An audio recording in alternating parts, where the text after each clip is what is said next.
શું તમે જાણો છો કે મોટા મોટા લાકડામાંથી કાગળ કેવી રીતે બને છે અને કાગળ બનાવવા માટે લાકડાને કઈ કઈ પ્રોસેસમાંથી પસાર કરવામાં આવે છે?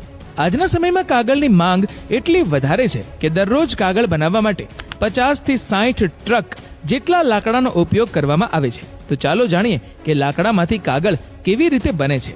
આ પ્રક્રિયામાં સૌપ્રથમ એવા વૃક્ષને પસંદ કરવામાં આવે છે જેમાં લાકડાના રેસાનું પ્રમાણ વધુ હોય, જેમ કે સ્પ્રૂસ અને પાઇન જેવા લાકડાનો ઉપયોગ કરવામાં આવે છે. સૌથી પહેલા આ વૃક્ષોને મોટા મોટા મશીનો વડે કાપીને એક જગ્યાએ એકત્રિત કરવામાં આવે છે અને ત્યારબાદ આ બધા લાકડાઓને ટ્રકોમાં ભરવામાં આવે છે.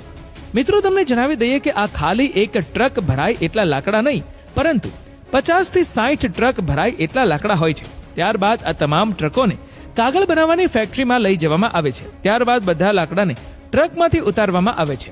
અહીં પહેલા મશીનથી લાકડાની છાલ ઉતારવામાં આવે છે. આ પછી લાકડાના આ મોટા ટુકડાઓને ક્રશર મશીનમાં નાખવામાં આવે છે. આ મશીન મોટા મોટા લાકડાને નાના નાના ટુકડામાં પરિવર્તિત કરી નાખે છે. હવે આ લાકડાના ટુકડાને કન્વેયર બેલ્ટથી ડાયજેસ્ટરમાં નાખવામાં આવે છે, જ્યાં તેને એસિડિક દ્રાવણમાં ઉકાળવામાં આવે છે, જેના કારણે લાકડાના રેસા અને લિગ્નિન બંને અલગ થઈ જાય છે. મિત્રો, જો તમે લિગ્નિન વિશે જાણતા ન હોવ તો તમને જણાવી દઈએ કે લિગ્નિન એક એવો પદાર્થ છે જે લાકડાને સખત બનાવી રાખે છે.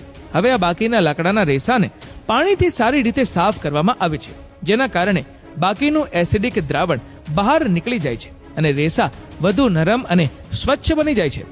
પરંતુ તે હજી પણ એટલા સ્વચ્છ અને સાફ નથી હોતા કે તેમાંથી કાગળ બનાવી શકાય. તેથી રેસાનું ઓક્સિજન અને પેરોક્સાઇડની મદદથી ક્લોરીન ફ્રી બ્લીચિંગ કરવામાં આવે છે, જેના કારણે તે વધુ ચમકદાર અને સ્વચ્છ બને છે.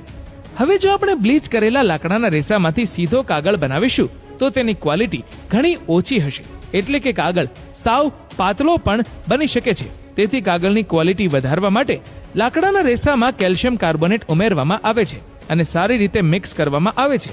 આ મિશ્રણને પલ્પ કહેવામાં આવે છે. હવે આ પલ્પમાં પાણી ઉમેરવામાં આવે છે, જેના કારણે તે વધુ પાતળું બની જાય છે. અને જો તમે રંગબેરંગી કાગળ બનાવવા માંગતા હોય તો તેમાં કલર પણ ઉમેરવામાં આવે છે. આ બધું મિશ્રણ પેપર મેકિંગ મશીનમાં નાખવામાં આવે છે. પેપર મશીન એ જ મુખ્ય મશીન છે જે પલ્પને પેપરમાં કન્વર્ટ કરે છે.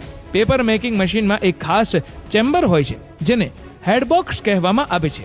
આ હેડબોક્સમાં પલ્પ નાખવામાં આવે છે. આ હેડબોક્સમાં સક્શન બ્લેડ લાગેલી હોય છે. ત્યારબાદ પલ્પને પ્રેશર સાથે રોલરમાં નાખવામાં આવે છે. ત્યારબાદ ઘણા બધા રોલરોમાંથી પલ્પને પસાર કરવામાં આવે છે, જેના કારણે ધીમે ધીમે પલ્પમાંથી પાણી બહાર નીકળી જાય છે અને કાગળ બનતો જાય છે. હવે અંતે તેને ગરમ ચેમ્બરમાંથી પસાર કરવામાં આવે છે, જેના કારણે કાગળમાંથી થોડું ઘણું બાકી બચેલું પાણી બહાર નીકળી જાય છે અને આપણને કોરો સૂકો કાગળ મળે છે. અને પછી આ કાગળનો રોલ બનાવવામાં આવે છે અને આવા એક નહીં પણ લાખો કાગળના રોલ બનાવવામાં આવે છે. પછી આ મોટા રોલમાંથી નાના નાના રોલ બનાવવામાં આવે છે અને પછી તેને પેક કરીને માર્કેટમાં મોકલવામાં આવે છે.